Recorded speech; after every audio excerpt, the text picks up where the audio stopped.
ఎందుకు నీ కోణంలో ఆలోచిస్తావు? ప్రతిదీ ఎందుకు నువ్వే ఊహించుకుంటావు?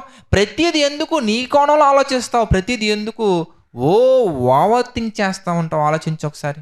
ఏదైనా కానివ్వండి, ఏదైనా మ్యారేజ్ గురించి అవ్వచ్చు, స్టడీ గురించి అవ్వచ్చు, సేవ గురించి కావచ్చు, సమస్య గురించి కావచ్చు, ఏదైనా కానీ మనం కూర్చొని తల పట్టేసుకొని ఏడుస్తూ ఉంటామండి, ఆలోచిస్తూ ఉంటామండి, చింతిస్తూ ఉంటామండి, బాగా స్ట్రెస్ అయిపోతూ ఉంటామండి. దీని ద్వారా ఎన్ని ప్రాబ్లమ్స్ వస్తాయంటే ఒకటి కాదు, రెండు కాదండి, లైఫ్నే కోల్పోవాల్సిన అవసరం వచ్చే ఛాన్సెస్ కూడా చాలా ఎక్కువ ఉంటాయి. 14 సంవత్సరాల కుర్రోడికి ఏం తెలుసని బిల్డింగ్ ఎక్కుతున్నాడు మీరు చెప్పండి?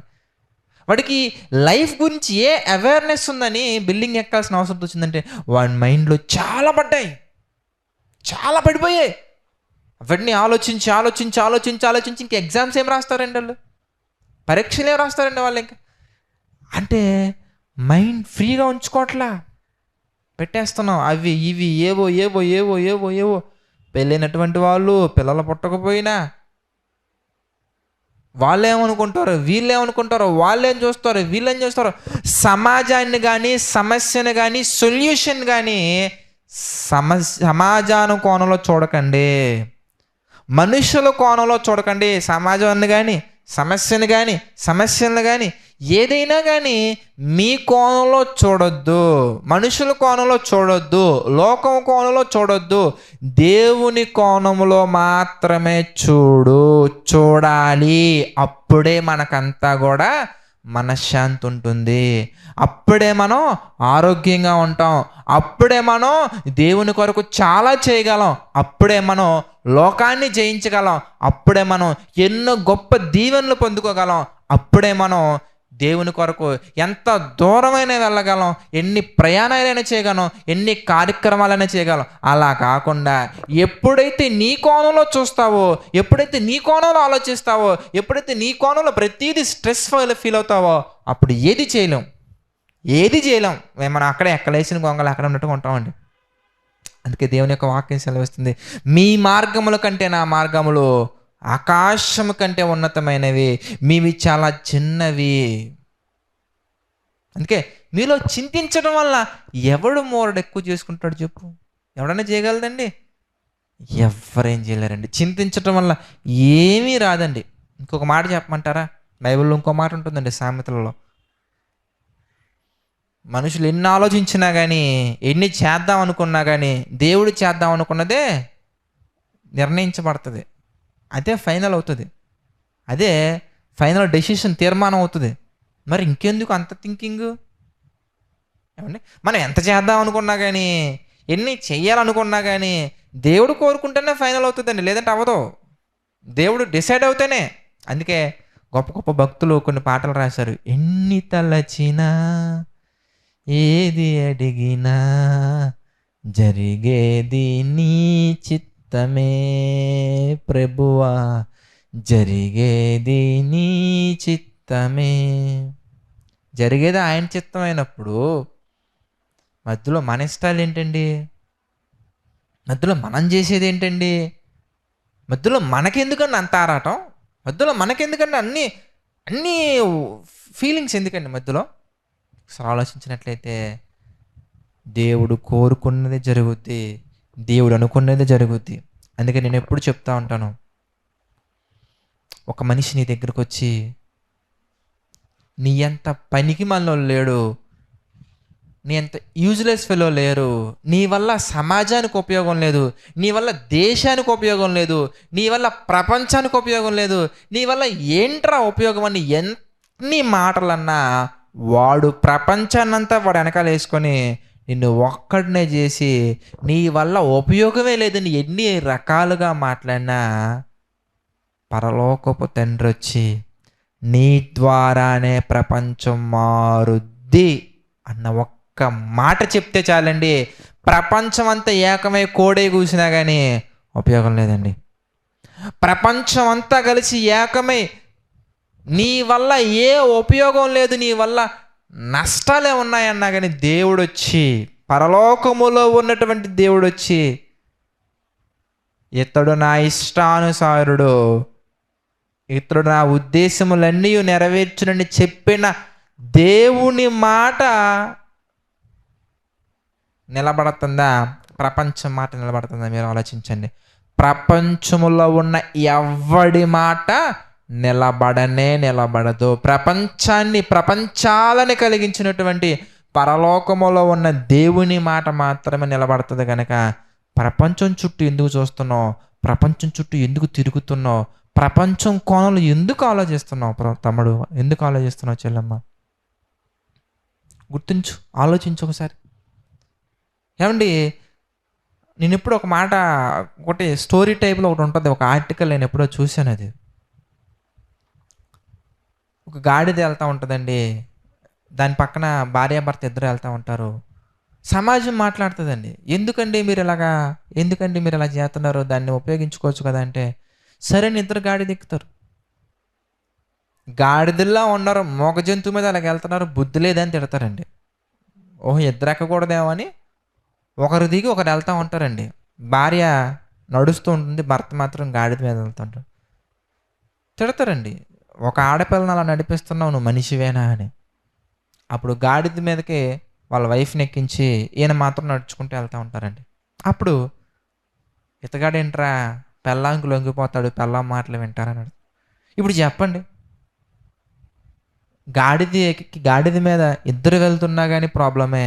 ఎవరికి? సమాజానికి, లోకానికి, ప్రపంచానికి. ప్రపంచం మాటలు నువ్వు పట్టించుకున్నావు కనుక నువ్వు మంచి చేసినా నీలో తప్పులు వెతుకుద్ది, చెడు చేసినా నీలో తప్పులు వెతుకుద్ది. నువ్వు చెడు చేసినా మంచి వెతుకుద్ది, మంచి చేసినా మంచి వెతుకుద్ది. వాడిష్టం అండి.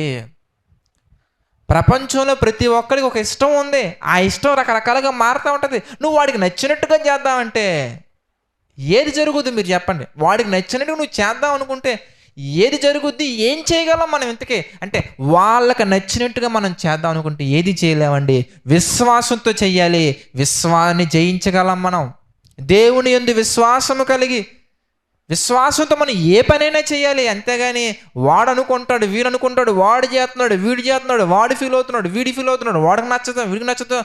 ఈ కాలంలో అలా ఉంటే ఎవరికి నచ్చుద్ది అంటే ఎవరికి నచ్చాలండి మనం? ఈ కాలంలో అలా ఉంటే ఎవరికి నచ్చుతావు అంటే నువ్వు ఎవరికి నచ్చాలి? ఎవడికి నువ్వు నచ్చాల్సిన అవసరం లేదు, దేవునికి నచ్చితే చాలు.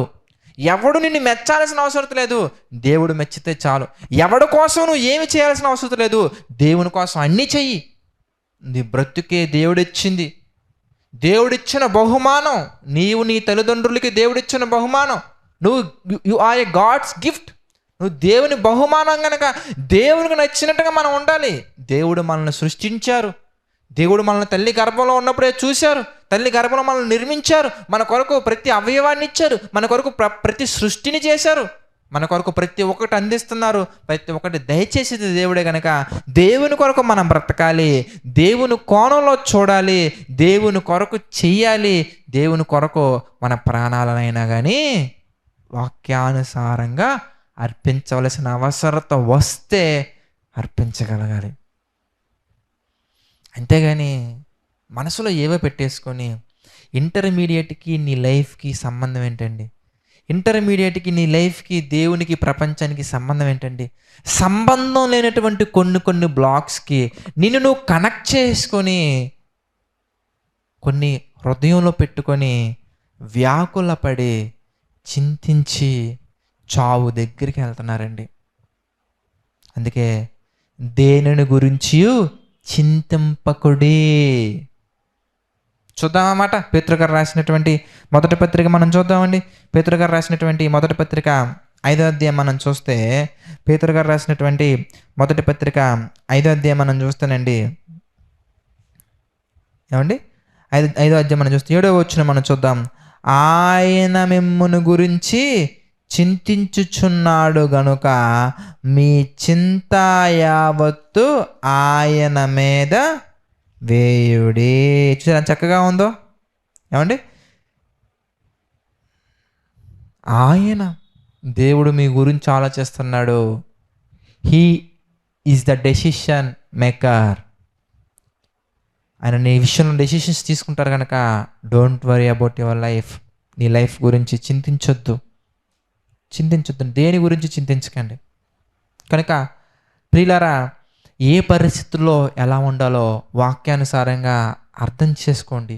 ఒకవేళ మీకు వాక్యానుసారంగా అర్థం చేసుకునే మనస్సు మీకు రాకపోతే కనుక, అర్థం చేసుకునే ఆ వివేచన శక్తి ఒకవేళ మీకు లేకపోతే కనుక ప్రార్థించండి. ఆయన ఎవరిని గద్దింపగా ప్రతి వానికి ధారాళంగా జ్ఞానాన్ని దయచేవారు. ఒకవేళ మీకు ఎలా ప్రార్థించాలో కూడా తెలియకపోతే, ఒక నిర్ణయాన్ని ఎలా తీసుకోవాలో తెలియకపోతే, దేవుని యొక్క మహాకృపను బట్టి ఇదిగో జేసీ చర్చ్‌ని దేవుడు తన బలమైన హస్తము ద్వారా వాడుకుంటున్నారు. తన బలమైన హస్తాన్ని దేవుడు ఉపయోగించి మమ్మల్ని అందరిని మీ కొరకు సిద్ధపరిచారు గనుక మీరు దేని గురించి ఆలోచించకండి. మీ లైఫ్‌లో ఎలాంటి నిర్ణయాలు తీసుకోవాలని ఒకవేళ మీకు క్వెషన్స్ ఉంటే కనుక తప్పకుండా మమ్మల్ని సంప్రదించండి. చక్కగా మీరు బైబిల్ స్టడీలో జాయిన్ అవ్వండి. తప్పకుండా మమ్మల్ని సంప్రదించండి. ఫోన్‌లోనే అన్నీ అవ్వాలంటే అవ్వండి. మీకు ప్రాబ్లమ్ పెద్దదిగా ఉన్నప్పుడు బ్రదర్ ఒకసారి చర్చికి రమ్మని చెప్తామండి. ఆ సందర్భంలో రండి. కొంతమంది సిస్టర్స్ గాని, బ్రదర్స్ గాని ఫోన్‌లు చేస్తున్నారండి. నా మైండ్ డిస్టర్బ్ అయిపోతుంది బ్రదర్. అది బ్రదర్, ఇది బ్రదర్ అంటా ఉంటారండి. ఫోన్‌లోనే చెప్పమంటారండి. ఇప్పుడు 2 అవర్స్ డిస్కస్ చేయాల్సిన విషయాన్ని 2 గంటలు ఫోన్‌లో ఎలా మాట్లాడుతూ కూర్చుంటారండి ఒకసారి ఆలోచించండి. కనుక కాల్స్‌లో ఒకవేళ క్లియర్ అయిపోతే గనుక కాల్స్‌లోనే మాట్లాడతామండి. ఒకవేళ మీరు అడిగిన క్వెషన్‌కి ఒకవేళ ఆల్రెడీ మేము ఒకవేళ ఆన్సర్ ప్రిపేర్ చేసుంటే గనక తప్పకుండా అది వీడియో రూపంలో మీకు అందిస్తామండి. ఒకవేళ రికార్డింగ్స్ ఉన్నా గాని మీకు అందిస్తామండి. కానీ ఒకవేళ అవ్వకపోతే గనక మీరు రండి, ఇక్కడికి వచ్చినట్లయితే గనక ప్రశాంతంగా నేనే మాట్లాడతాను. ఒకవేళ నేను అవైలబుల్‌గా లేకపోతే స్మైలీ మాట్లాడతారు. ఒకవేళ వాళ్ళు కూడా అవైలబుల్ లేకపోతే ఇక్కడ ఉన్నటువంటి సేవకులు మాట్లాడతారు. తప్పకుండా మీ సమస్యకి వాక్యానుసారమైనటువంటి సమాధానం అనేది దొరుకుద్దని నేను మనస్ఫూర్తిగా నేను చెప్తున్నానండి.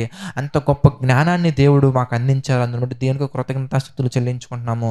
కనుక దేని గురించి చింతించకండి. మీ చింత యావత్తు దేవుని మీద వేయండి. ప్రతి ఒక్క విషయంలో ఎలా ఉండాలి, ఎలా ఉండకూడదనేవి చక్కగా వాక్యానుసారంగా దేవుడు తెలియచేశారు గనక, వాక్యానుసారంగా మీ లైఫ్‌ని మీరు నడిపించుకుంటూ ముందుకు వెళ్ళినట్లయితే తప్పకుండా దేవుడు మీకు సహాయం చేస్తారు.